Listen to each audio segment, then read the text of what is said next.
I wrote my new book, The Art of Caring Leadership, to be both a wake-up call and an invitation for leaders who want to uplift their teams and organizations by putting their people first. Most of us think we care, but caring leadership is about doing, taking action in a way that makes a tangible difference to our teams and our workplaces. Now, more than ever, at any time in history, we need to know what leading with heart actually means for us, for our workplaces, and for the world. The Art of Caring Leadership is a practical guide that will help you decipher what caring leadership means in practice through a framework that uncovers the steps you can take every single day. If your people know you care, not just about what they do, but who they are and can become, they will move mountains. To order your copy of the book, visit theartofcaringleadership.com. Hello, everybody. It's Heather with the Leadership with Heart podcast, and I am so tickled today to have someone who I consider a friend and someone who's been with us on this journey on the Leadership with Heart podcast for a while, and that's Barbara Lovejoy. And I have her on here. She's now been in multiple of the different calls and communities that I've started for other people to have safe spaces to just talk about things that are on their mind and learn from each other. And I've just a quiet presence, but when she speaks, it's like, wow. Like, that's huge. So I knew she'd bring a lot of value to you all, coming on as now a longtime listener of the show and now as a guest. So it's super exciting. So welcome, Barbara. Well, thank you. I am so excited to be here, Heather, and honored, flattered. And as you had said, I have been listening to your podcast for a long time, probably a year and a half.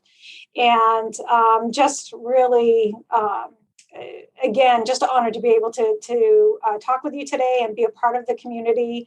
It's an incredible resource. So I'm happy to share my experiences with the audience. Oh, yeah, that's awesome. So she's talking about that caring leadership community that we talk about, the caringleadership.co and all the different resources that are available there. But there's these calls that we started so that now we have this static community where you can go and kind of interact there. But then it's this idea of seeing each other on the screen and developing relationships. So that's what Barbara's talking about now, is having the ability to go do that. So we'll dive into that in a little bit, because I think it'll come back around with some of the things we talk about anyway. Right. So for those who are listening, where are you anyway right now in your leadership journey? So right now, I currently am working for a telecommunications company. So I've been with this organization for about 7.5 months, and I currently serve as the Director of Human Resources. So although I haven't been in this organization long, I have been in HR for a really long time, probably more years than I really care to admit to, a couple of decades. So I try to make it feels better to me if I just say 2 decades as opposed to 20 years. And I've had the opportunity to serve in multiple different roles, but really have found what I consider to be my passion and my niche, especially having the opportunity to work at a director level, and really excited to be a part of my current organization. We are going through a merger of adding 5 companies and melding into one. So we've got a lot of exciting things happening, a lot of initiatives that we're working on, and there's a whole lot of synergy that's happening here. So I'm really enjoying it so far, and love my team and the people that I work with and the leaders here. So going into HR, because number one, it's just so hard to be in human resources. You guys get a bum rap, number one. You're really all mostly all heart-centered leaders, but just get a bum rap, and really sometimes even get stuck in doing certain roles and doing certain things where it doesn't call on your heart as much. I'm curious to know where your drive to lead, particularly lead in the HR space, comes from. That's a really great question, Heather. And as I think about that, I do think that to some degree, I do think it's a little innate. I do firmly believe that leaders can be grown, but I think that there has to some degree, be a little bit of an underlying something there, flame there, desire there. And I have always loved people, just as a kid. And I really have found over the years that I really get my fulfillment serving in this role based off from the energy that I'm getting off from the people that I'm working with or helping or supporting. So it's sort of like a reverb, right? Like their energy, their positivity kind of resonates, and that helps fill my cup to know that I maybe have in some small way, doesn't have to be a huge event. It's just if I've been able to touch them and create an experience of positivity in some small way, that helps, again, to keep my bucket full or my cup full. And I tell you, over the last 18 months, that's been a little challenging, especially in the HR field. But I definitely think that that's what drives me. I will say that I think that drive really, though, I was supported, I think, from my parents, to be honest with you. So my parents divorced when I was right about junior high, middle school. I think they refer to middle school now, about seventh grade. But my dad worked as a manager in a manufacturing facility on the overnight shift for a very long time, 26 years, the whole entire time, pretty much right before I was born. And with my dad, I do remember when I went to his retirement party, he retired early, the unbelievably positive, kind words that people shared about him and their experience with him. He just genuinely and unconditionally cared about people, and it created this sense of loyalty from the staff, regardless of shift, if they worked first shift, second shift, third shift. And also when I was in college, I would go back and work my summers in the plant. I worked one summer, I did work the same shift he oversaw. And then the other couple of years I worked a different shift. And people would always come up to me and say, we weren't sure how you were going to be with being, the boss's daughter. But I just want you to know how special your dad is, and that he just listens to me and he doesn't judge. And that is one thing I will say, that my father's ability to just genuinely care unconditionally about people, I think I was fortunate that I think that it did rub off on me. So I think that that's a piece of it. And with my mom, she had the opportunity after she graduated high school to go work actually in Washington, D.C., and she chose not to. She had a job offer at the Pentagon, chose not to take it, and got married and raised a family. And so although she didn't have the chance to get her college degree, I think that my drive to work hard, stay focused, be dedicated, believe in yourself, right? That level of self-worth, I got from her. And it's unfortunate that sometimes you don't realize the gifts your parents give you until much later. And for me, I didn't realize the impact that she had on her colleagues, truly understand it until after her passing. It was for her memorial service that a lot of her colleagues had emailed us, the daughters, just stories and anecdotes of their experiences with her, and the stories that they shared about her, again, her genuineness for caring about people, and her dedication, not just to herself, but to others, really just kind of reinforce that the role models that I had as a child growing up. But sometimes you just don't appreciate until you're much older. That's so true. Yeah. And I have found, through all these interviews, that it's mostly parents, not always, sometimes it's like a coach or, but it's something that our parents did. And I love hearing those stories of that drive, where it really stems from, and then how some people weren't the most obvious leaders or whatever. And then some that just kind of dropped right in their lap, or they evolved into it. And so this part is just so interesting to me anyway. So, so what would the people that report to you say about you and your leadership style anyway? Oh, that's really interesting. I part of me, I kind of would like to know too. I think that they would say that I'm very genuine. I'm very transparent. I do think I don't know as though they would be able to define it or even how I think of it. I don't know as though there's really one term. I think that the ingredients there is that I have a tendency to trust immediately. Like I just give people 100% of my trust. I don't make them earn it. I truly believe that people, for the most part, want to come to work every day and do their very best. And if you can give them the tools and resources and support that they need to do that.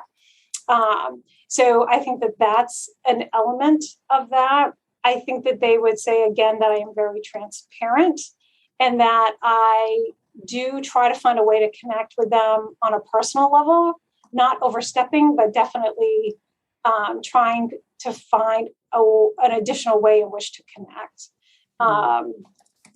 Because when you're able to do that, right, when you think about the fact that, the best way to be able to support people and lead people is to really have an understanding of who they are as a whole being and not just who they are as an employee. I think that that's a real critical component. And sometimes I think leaders miss that, right? Yeah, often. And I think to some degree, I think part of that has just been a little bit, I don't know if I'd say societal, but more like when I think about my experiences, right, especially in HR, it was always, people need to leave their baggage at the door. Don't bring your home life to work. Don't ask personal questions because there's, potential liability there. If somebody shares something you really shouldn't know. And that just doesn't seem realistic to me, especially now. I think that people can become even better, stronger, more effective leaders by really focusing on the whole human being and not just the employee that comes into work every day. Yeah. And I was thinking about this other day. Someone was talking about, so we look at the whole person leadership and intersectionality. And then now we just got so much more complication around that as we think about, how we've changed so much. So like what we thought we knew even about the whole person prior to the pandemic is these are different people. So like, they're not even the same people because their desires, their visions for themselves have completely changed during the pandemic. So at first it was like, yep, going to work, punch the clock, like do whatever this thing is. Tell me, the employer tells me when I have time off, tells me where I need to be working. After during, because we're not even after, like, I guess after the height and the down and up again, right? Then it was like, wait a second, I can get a lot of work done. And actually, I visited my friend in South Carolina and I visited my mother over here and I still get my work done. And I was happy and I got to see family and I didn't have to wear my suit and I didn't have to drive my car. So all these realities that for us, they're like ding, ding, ding, ding, a pinball machine in our minds. Wow. Yeah. We are just so different now. So the thing we thought we knew.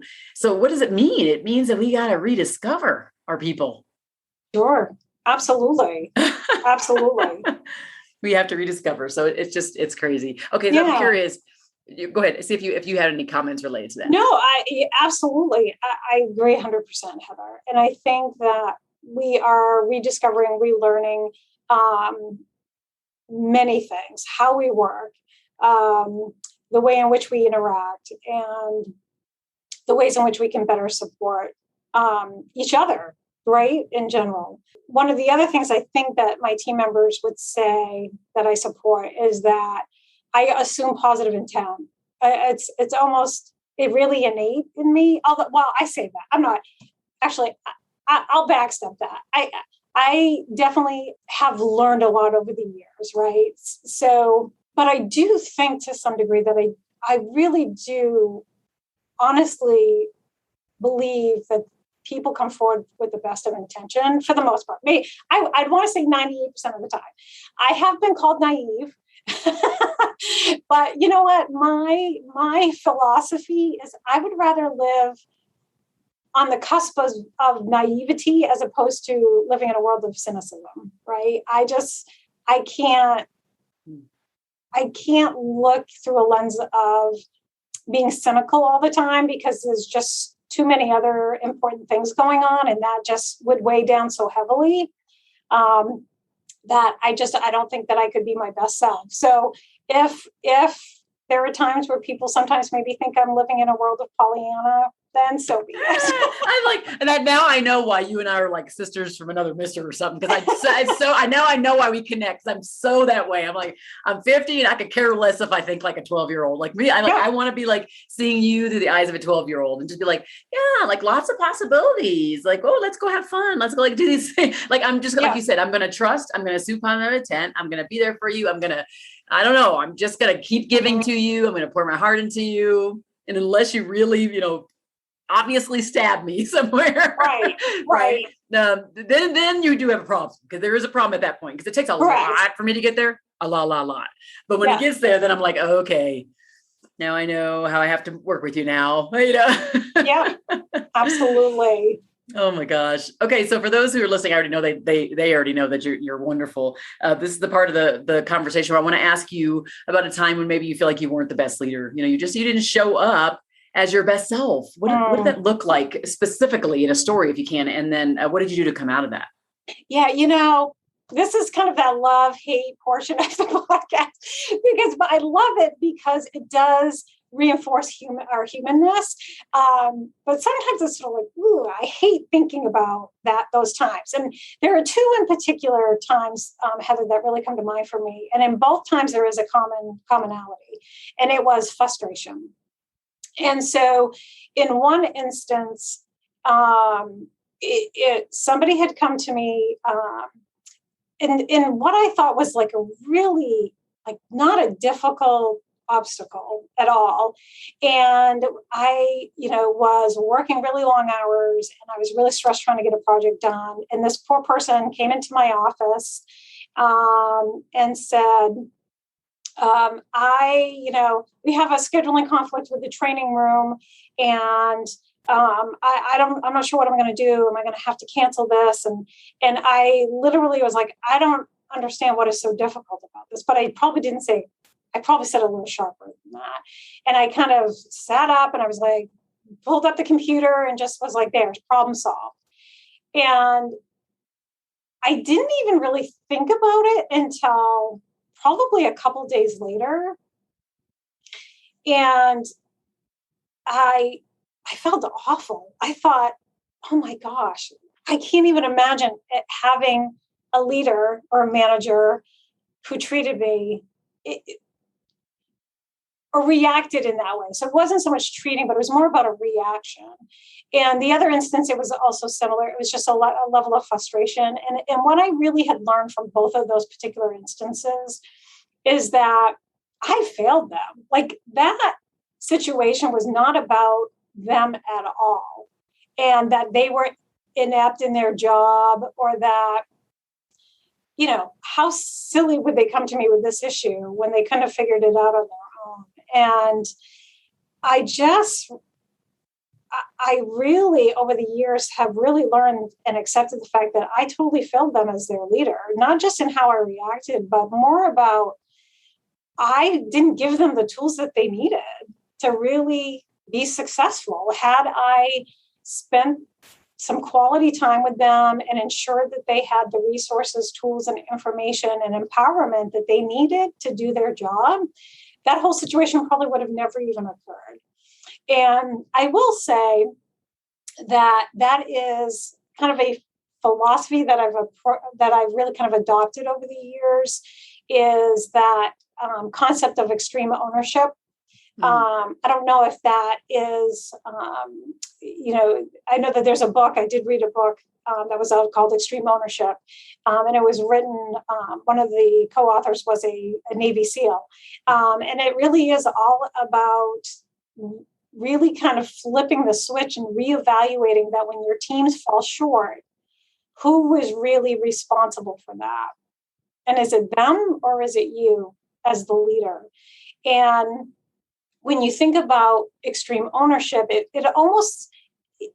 is similar to accountability, but for some reason over the years, accountability has kind of gotten this kind of negative feel to it. And so the extreme ownership, I think, makes it feel a little better. But it really, when I really reflect back and I think about those two situations, and I'm sure that there are many, many more, but those two in particular probably had the biggest impact on me and self-reflection and how I failed the people that I supported at that moment in time. Luckily, they are very forgiving, understanding people and accepted my apology and saw that I, took it seriously and took it to heart and ensured that I never did that same or reacted in that same similar way in my future work with them. That's good. Well, I think that that's all we can hope for, is that we give grace where grace is due and hope that it'll be given back to us. And we always talk about this journey. This journey is not about perfection. It's not about just getting better every day, just every little day, and saying, oh, I see, like I can see the incremental changes in myself. Like I did this thing and I wouldn't have done that thing before. And right. And that's, I think, the beauty in it is when we can see it. The awareness of the changes are key. I always say, like, right, when you think about the idea of change, any kind of change or any kind of transformation, it's the awareness that there's a gap, there's a desire to change and get better, and there's a whole like stamina to see it through, because change is never overnight, it's never one and done. It's always like cyclical, or like it takes time. And I think the leaders that drive me bonkers are like, okay, well, we just did this survey, so like, when are we going to see things change? It's like, but wait, what? It's going to take a lot longer than one survey cycle. It's going to take a lot of action, a lot of communication. It's going to take a lot. You're going to be seeing this in like year 2 or 3. So just hang on tight. Right? Yeah. Hang on tight. And now it's time for Ask Heather Anything, where her guest gets to turn the mic on her and ask Heather anything that they would like to know. So my question for you, Heather, is when you think about all of the leaders that you've had the opportunity to have a conversation with, so many of them have shared such incredible, like these little nuggets of information that, like these key takeaways. What has maybe been, we'll leave it to 2. What has been maybe the top 2 pieces of feedback or nuggets that somebody has shared with you that you've actually taken and was able to maybe adapt it and use it in your leadership journey? I would say the self-care part. Self-care is a big one, and it's one I have to continue to recommit to, and I'm recommitting weekly. I'm just going to be honest. It's like a weekly thing. This is not like a yearly thing. This is like, so that's the first. And self-care obviously shows itself up in self-leadership. But it's a big one, and it's become so big lately. Right. I think about the first a couple months for sure of the pandemic, and it was quarantine, and we were all just like, what the? And I was eating so many chocolate chip cookies and drinking so much wine, and I was like, this is I got like put on 5 pounds, I dropped 5 pounds, put on 5 pounds, and I'm back up 10. It's just crazy. It's just been like, so a big struggle. Self-care from a physical and mental standpoint has been big. And then I would say the other thing that I would have to say, this idea of just like practicing what I preach, because I preach a lot. Like, right. It's like, so I think like leaders are like, don't, do this, don't do that, whatever that is. And it's like, but it's like being the embodiment of the thing that you're preaching. So that level of congruency that exists between what I say I value and who I say I am. It's authenticity. Is it really authentic? Is it genuine? So I think those are the 2 things I focus on, 2 things I wouldn't say I struggle as much with the second as I do the first, but I am very hyper focused because I do preach, like speak, right? Like all the stuff I do, I have a podcast on it. And then if all of a sudden I'm not listening, or someone feels like poop because I just did something to them, I'm like, uh-oh, like you were saying, that didn't feel so good. Like that was not me. So I need to go make that right. And then it's like you were saying, like, if I don't have the time, or I feel like I'm frustrated, or I feel like I'm overextended, am I still going to show up as that person? Is it okay for me not to show up as that person 100% of the time? The answer is yes. I have to give myself grace if I expect to give it to others, Right. So I would say those would be the 2 things that would be the things I work at. And when I listen to people, I kind of take whatever practices they have. And in those areas, like, yep, I'm going to start doing those things. Yeah. And that's so true. That I agree with you wholeheartedly. The whole self-care piece of it is it's so interesting because it's probably the most difficult, especially, I know for me, I very much have always been kind of the caregiver, peacemaker. Some of that's probably in the order in which I was birthed, right? As the middle child. And always trying to put others first and making sure that they have what they need. And I do think that, we have a tendency to always put our own self needs last. And then eventually at some point you just don't do it because you're exhausted from everything else that you're trying to do. I always find though, like in that situation, when I'm not doing it, I end up getting pissed at people around me. Cause then I'm starting in my mind, I'm blaming them for them taking up more of my time. I have 4 kids and I have a very busy business life. And so I'm just like, and then I start to go, I'm just like, you just asked me to do another thing. You expect me, how much more do you expect me to do? It's like, wait a second, Heather, smack yourself a little bit. You control what you say yes to, and you control how much you focus on you for. Like, so it's like, it really does require us as leaders in our home, our community, our work, wherever, it requires us to kind of give ourselves like, some different medicine and smack ourselves a little bit and say, wait a second. This is you. Don't be mad at the other person for asking you for. It's up to you to say no to him. Yeah, and I think about that too, Heather. When I think about it, especially in those 2 situations where I just was so frustrated and stressed, that acknowledging the fact that I am human, and had I even just said to them, you know what, I understand that this is a barrier right at the moment. But I just don't feel like I am right now is the right time for me to help you with this. But if you can give me 15 minutes, I am happy to circle back with you and we will definitely get this figured out. Now, I would say that now, but I didn't say that 15 years ago. And I think that that's just a part of the leadership journey that people have to take. And a lot of it, at least for me, like when I think about my leadership style, right? I really think about it's really just been a learning curve, right? And having the opportunity to work with many different leaders. I've worked with some incredible, stellar leaders that I have learned more than I probably could have learned from with a 4-year degree or a 6-year degree. But I've also had some not great leaders, and you learn, you observe, you watch, you implement things in which you see that seem to work. And that's really kind of what helps you develop and grow. You find ways to adapt what you have seen role model that have had a positive impact, and you add them to your toolkit, right? And you tap into that toolkit when you can, and you pull out those tools out and use them to the best that you can. And I'd like to think that I'm still, got a ways to go on my journey, and just hope to get better every time. And every that's day all we can do.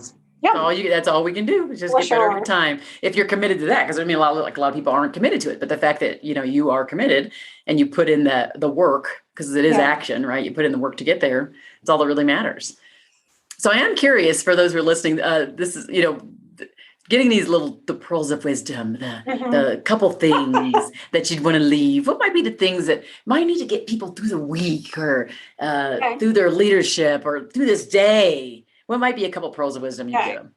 So one of the things that I absolutely, this was shared with me, I cannot take credit for it. This was shared with me probably 12 years ago with a really great coworker that I worked with. And it's these 3 small little tidbits of kind of a phrase. And it's say what you mean what you say, but never say it mean. And I have used that expression in work that I've done with other leaders in organizations and other employees or team members. And it has been so impactful so impactful in how we our leaders communicate, right? Like if you genuinely care and you are transparent, there's a way in which you can communicate even the most difficult conversations or feedback that you have to give. But if you do it in a way that is kind, it can work. So say what you mean what you say, never say it mean. The other piece that I would say is to always stay curious and feed that curiosity as much as you possibly can and get to know people, like really know people, get to know the people that work beside you, work, whether they work for you or just around you, and find a way to connect if at all possible. And genuinely, if you can, genuinely care. I think that there's a difference between caring and genuinely caring. When I think about myself as a leader early on in my career, I cared. I definitely think that I cared. I'm a kind person in general, but did I genuinely care? Probably not to the level that I could have to have had a larger impact, right, on someone. A very small example, and it's the tiniest thing. When I started working here in my new role, I didn't know anybody. I was brand new, and there wasn't a lot of people here in the office, and quite a few people are still working from home at this point in time. But every morning I'd walk in and I would just say good morning. Like as I walked by the cubicles, I'd be like, good morning, Rose, good morning, Josh. How you doing today? Weather's great, weather's bad. And about a week later, one of the individuals that I always walked by, she stopped and she said, I just wanted to thank you. And I was like, oh, okay, for what? And she said, just for you saying good morning every morning when you come in and just acknowledging that we're here, and you kind of set the tone and you set the mood. And I almost didn't know what to say. I probably got a little red face because I just thought it is something I don't even necessarily think about. Yeah. I just genuinely want to wish people a good morning and a good day. And when I think about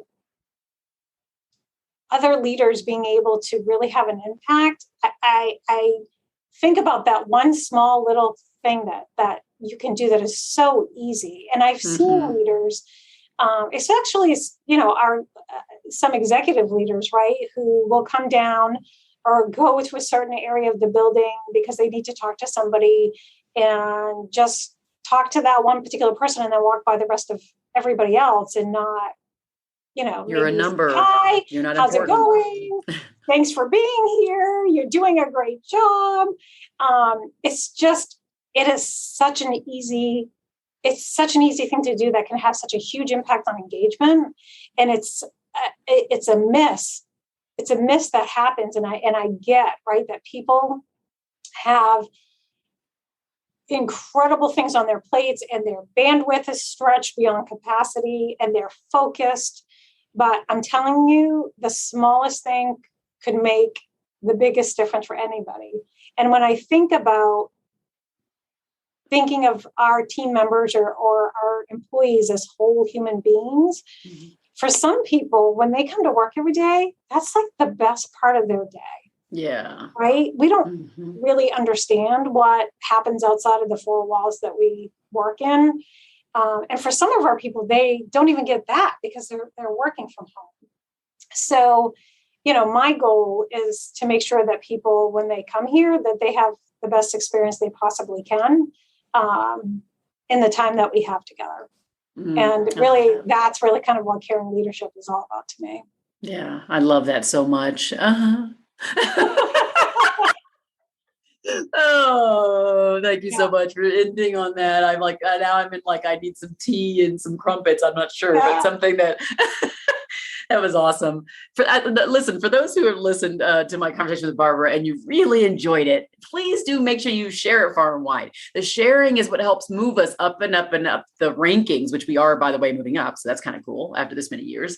Also, don't forget to write the 5-star review on Apple Podcasts or wherever you listen, because again, that's another thing. The algorithm just starts to promote things that are high and have lots of reviews to it. So you help other people get this content. And there's something special here when you get a leader that can tell that they are, they talk to you about times when they weren't so great and they're vulnerable enough to do that. You don't really find leadership podcasts that do that. So thank you for filling me up today, dear Barbara.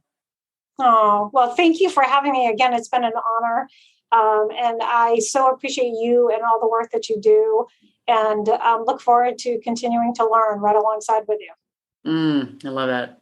Thanks everybody for listening, and thanks for joining the Leadership of Heart podcast. Be well.